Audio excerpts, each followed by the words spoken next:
Sometimes you Hi, can guys. pick a blossom. Oh.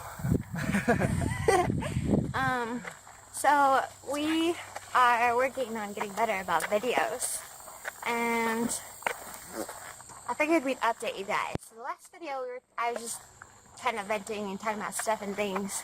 Well, right after that, Colton got hives, and I don't know, maybe it wasn't just hives, but maybe chiggers or Combination of all. I don't know. All And things itchy. Did you guys know that ticks can be the size of like pinheads? It's like, or like pens? sorry, I just want to, like that, on the tip of that. Oh, so little. Smaller than that. Little, teeny tiny. Anyway, so She pulled about 40 off of me. yeah, he had so many ticks. It was a little spooky, Ooh. and I was a little bit afraid to sleep next to him after that. But I just figured we'd update you guys. Kentucky has been amazing. We've met the most incredible people, the kindest people, but it's also been probably the most emotional. I think it finally like set in that we were just moving, always moving. A new place to sleep every night, new sources for food and water every day, new sources for bathrooms every day, and it was like it hit in a really crazy kind of way. And I was like, holy cow, like, we're just constantly moving.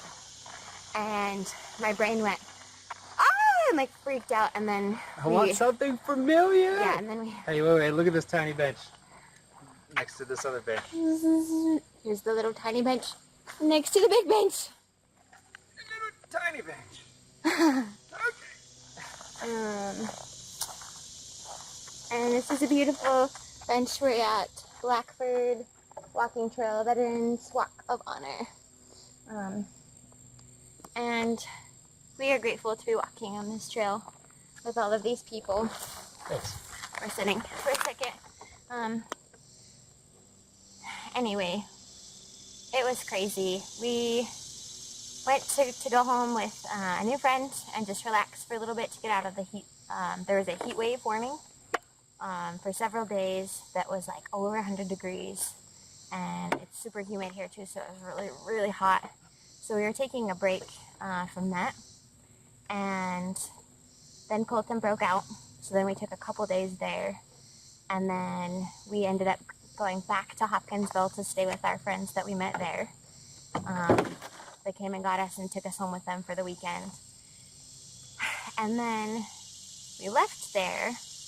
They dropped us back off where we had gotten to with the walk.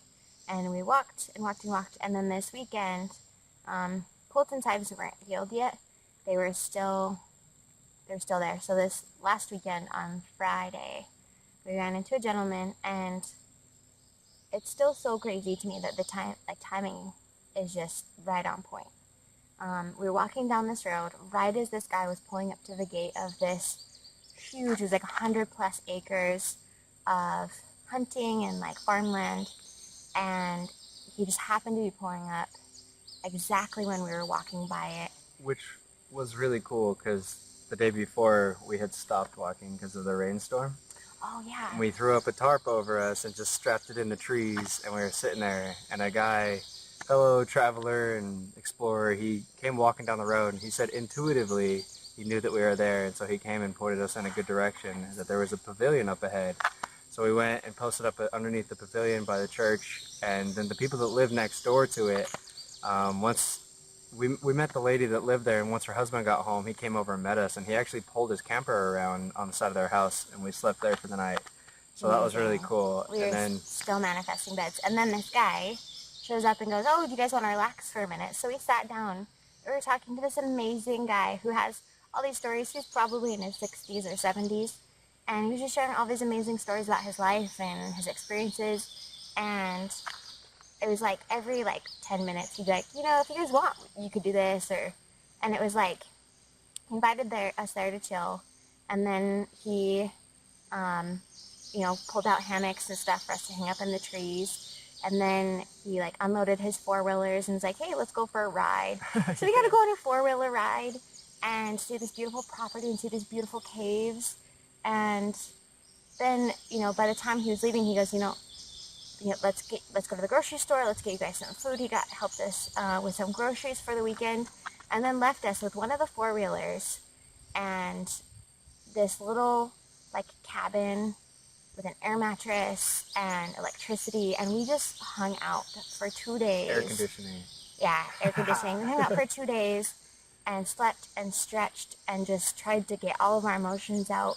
That was good. Did a lot of reading, a lot like meditation. There's things and stuff that we kind of touched on that we have going on at home that we aren't talking about, and so there's some emotional stuff we had to deal with that way, and then that we just hadn't had time to stop and like focus on.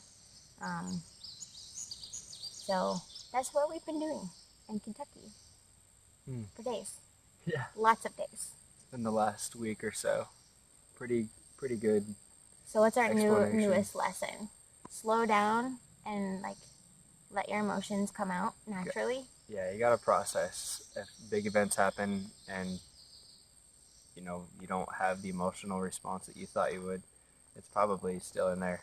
Another big thing I learned is the power of intention. Like setting an intention for the day, either the night before or the morning, right when you wake up. Being like, what is my intention for today? If it's just like a word, if it's heal or empower or gratitude, or if it's a phrase, anything. Yeah. Just the power of that. You set that intention, and then your mind kind of just wraps around that and just keeps thinking of the ways it can accomplish that. So I found that that's been really powerful and really helpful. That's a big lesson for me is intention. At least just a word, Yeah. So we're just sending you guys some love and warm vibes from Little Red and Big Bad Wolf. We are in Kentucky for maybe a couple more days, and then maybe even just a day. But we're sending you some love and warm wishes. Bye, guys.